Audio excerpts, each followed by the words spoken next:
So, our agenda is about economic justice and equality. It is about public ownership of key services and industries, but it's also about the imagination behind them. For example, there's plenty of other examples I'll give, but I'll give this one. I'm sure there are many people in this room that love Thames water but don't want to tell us about it. They want to keep it quietly to themselves. But you think of Thames water, privatised 35 years ago.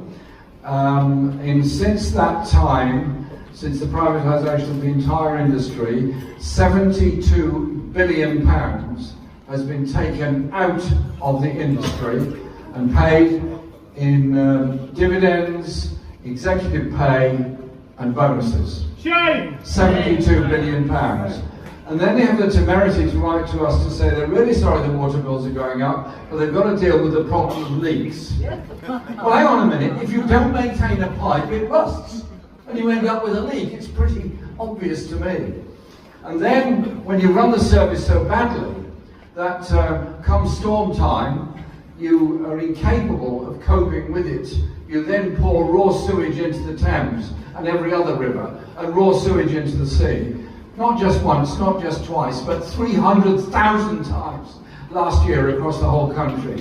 What you see is the real price of greed and privatisation. The real price is the pollution of our streams, the pollution of our rivers, and the deadening of our seas by the sewage that's poured into them. Those people that have done all that have made millions out of it all. It's time for us to take over Thames Water.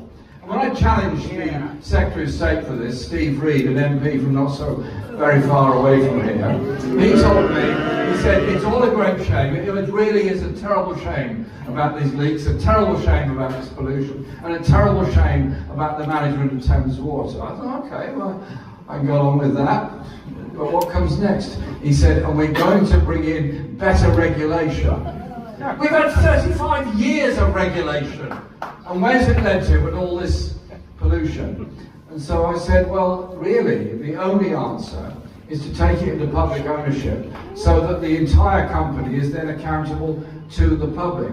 And I'm almost quoting the exact words as far as I can remember them. He said, this government, meaning the Keir Starmer-led Labour government, does not see any role for the public sector in running the water industry. It has to be in private hands, but publicly regulated. That is the mentality of a new Labour government. That is the mentality of austerity second time round. My suggestion is this, as an example of how we can deal with public ownership. I don't want to create a nationalised industry like we had in the 1940s. I don't actually think that's a terribly good system where the government hands out directorships like confetti to its friends and lets them get on with it, and the companies are run much like it would be in the private sector. I would much rather we had a water industry that was owned by the community, management by the workforce, the local communities, the local authorities, local small businesses, and the Environment Agency. So there's a whole buy-in to how water is processed, cleansed, and how our natural world is looked after, where we all have a stake in it. And if we've all got a stake in it, do you think any mad right-wing government of the future would ever manage to privatise it? No, because it would be simply too popular to be privatised, as the government found, the last government found, to its cost when it tried to privatise the Forestry Commission. You remember all that? So I put that forward as an example of the kind of alternatives we have to put forward.